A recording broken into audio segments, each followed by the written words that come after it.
And hello YouTube, this is Thomas Judge back once again, and I'm continuing my MCU watch through, or rather my watch through of the Marvel Cinematic Universe, which is 22 movies, 3 phases, and today I have literally just finished watching Ant-Man, which is the last of phase 2 of the MCU movies. What did I think of Ant-Man? I thought it was good, very solid, very competent. At this point you can see Marvel's really hit their stride.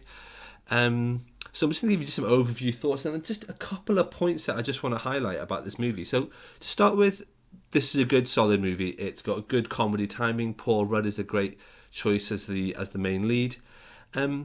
Overall, in terms of the pacing, the battles, the fights, how it all works, this is very much structured like a heist movie in that the majority of the beginning of it is really just training montages and planning, and then the majority of the last third or even slightly longer than that of the movie is just the heist and what goes wrong with the heist and how they react to that and so on. So it really is structured like a heist movie, not only in terms of the way the plot is, not only in terms of the way that there's certain narrative mechanics, but actually just the overall beat by beat pacing, the structure, everything. This is very much a heist movie. And it's nice to see a slight change in tone. Again, they've already experimented with stuff like Guardians of the Galaxy, so I think this was another key step in sort of broadening that MCU appeal. Obviously, in retrospect, having now seen Endgame, I can see how crucial and critical it is to have introduced Ant-Man and the Pym particle and the quantum realm and all that sort of stuff. So this, whilst to an extent it feels like kind of a fun adjunct to the MCU, this is actually a really critical core piece for the final run of that universe. And it does have me thinking, I wonder to what extent they introduce Ant-Man exclusively to allow them to do what they did in Endgame regarding the quantum realm and so on. So just interesting thoughts all around. Just a couple of things I just want to bring up regarding the movie. There's a scene relatively early on where the antagonist, who ends up becoming Yellow Jacket, so Cross becomes pretty angry at this other guy who's in his office building with his corporation, and he kills him in a bathroom by shooting him with the, at that time, unfinished version of the Yellow Jacket particle, and basically turns this entire adult man into a little blob of red goo, which he just wipes up with a tissue. Now, this is one of those things, and it's going to come up again like much later on when I do these reviews. This is one of those things where it's like, this is an incidental side effect of some technology, which is actually far more impressive than the technology itself. Like, if you can imagine, you can shoot an organic thing and it can, no matter how big it is, and it turns into a small blob of red goo. Like, if they had that and they used that against Thanos, that just would have been the end of that. I mean, he's an organic life form, right? Are you telling me that he's so tough he can withstand having his intramolecular forces reduced? It's just one of those things, and I'll come to this again when we get to Doctor Strange, when we get to Endgame and stuff. The idea of portals and the use of portals is so ridiculously overpowered, but is just not used with an appropriate application in the series.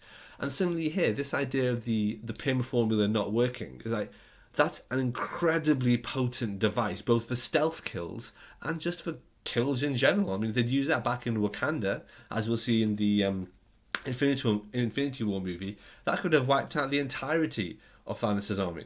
But anyway, okay, I'm not keen on pulling logical threads and continuity threads with these movies, because I think that's really kind of a childish thing to do. And I understand it's a comic book movie, and this is the way they are.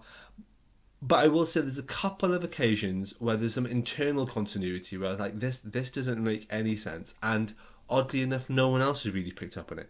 So that's one of the ones I wanted to pick up on. The second and last thing I want to talk about is the final fight with the Yellow Jacket villain. And that's not to really talk about Ant-Man or to talk about the villain Yellow Jacket. It's to really talk about the idea of villains in this movie. And in that sense, what I really want to do is I want to address something that I've heard many people say on many YouTube videos for many years, which is people seem to deride the idea that the antagonist in a lot of Marvel movies, or comic book movies in general, is essentially the opposite of the protagonist. So in Ant-Man, you got Scott Lang being Ant-Man, and then you've got this guy Cross, who becomes Yellow Jacket and can also shrink. You've got Iron Man being Iron Man, and then you've got the baddie as being someone else in a superpowered suit. And so on. You know, you've got Cap being Cap, and then you've got his antagonist being Red Skull, which is essentially a German soldier who had the same serum he did. And I do know that a lot of people seem to think that this is lazy or hokey or cheesy storytelling. And I always find it baffling whenever I hear this, because the truth is that's not only a very deliberate conceit within the comic book narrative, but it's actually a very strong structural and narrative thing to do.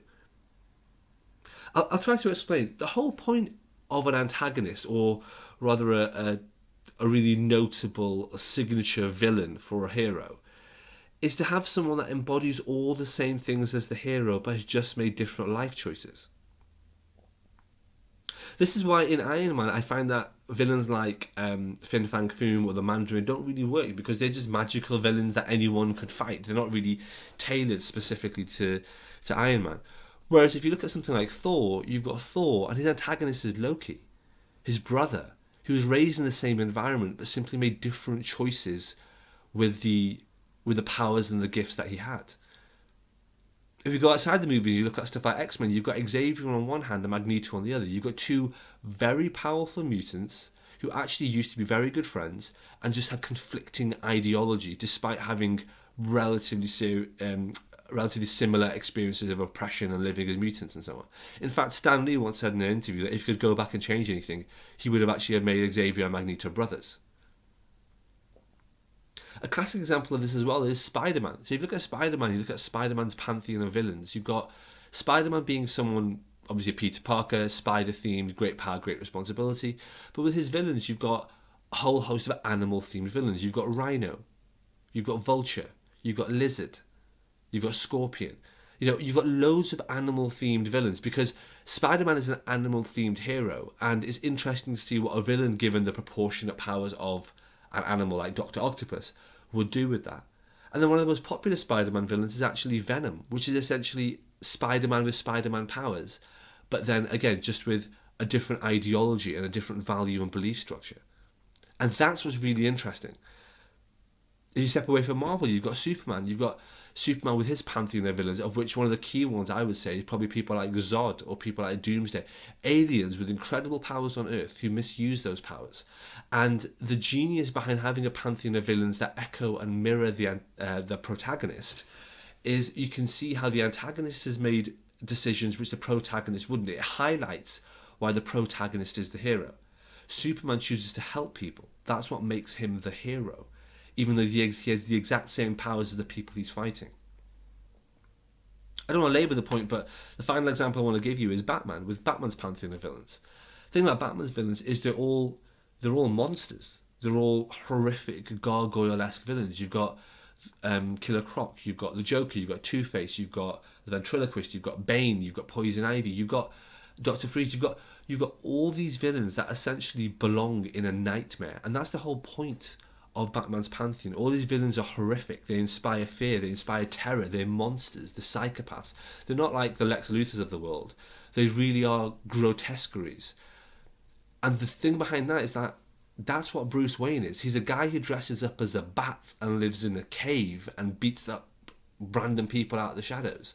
He is a monster. Like they say in The Dark Knight Returns by Frank Miller, he's a criminal. He's always been a criminal. And the best juxtaposition of that is between Batman and the Joker. And if anyone's read The Killing Joke by Alan Moore, which I've read and I personally am not a massive fan of, but I think is a very important story for the Pantheon, the Killing Joke is a Joker highlighting to Batman that all it would take would be one bad day to break Batman. Like, Batman is just someone who's had a huge amount of adversity and a huge amount of negative circumstances. But the difference is, unlike the Joker, unlike Two-Face, unlike Killer Croc, unlike all these villains, he hasn't allowed it to shape him. He has shaped those events. He has taken ownership, taken personal agency. Otherwise, there is no fine line between him and the Joker, or him and Two-Face. It's what highlights he's a hero, that he is just like the villain, except he doesn't make that one choice which separates them. He's willing to protect human life rather than take it. So anyway, those are just my thoughts, but this is something I just thought this film's a good one to highlight, which is the whole thing that people keep on saying that, oh, the villains are really cheesy and they're just like the protagonist. They're meant to be like the protagonist. That's the whole point. And in this case, in Ant-Man, when you've got Yellow Jacket, it's like, yeah, this is the point. This is someone who takes the power that Scott Lang's been given and just abuses it and that's why they have to be stopped. Hope I'm not ranting on too much, guys. Those are just my thoughts. That's all. Solid movie, good fun, good comedy timing, great heist structure. See where it fits into the MCU. Tomorrow I will be watching the first movie of Phase 3, which I believe is Civil War, Captain America Civil War. So please watch along with me. As always, like, comment, subscribe. Let me know what you think about the series. Let me know what you think about the quarantine and how you guys are doing. And as always, please head over to Amazon and pick up my free novel, No Gods or Kings. Episode 1 is free if you're on Kindle Unlimited. And it's always good to try reading something new about a whole new superhero universe whilst we're all locked down together. Until next time, guys, stay classy.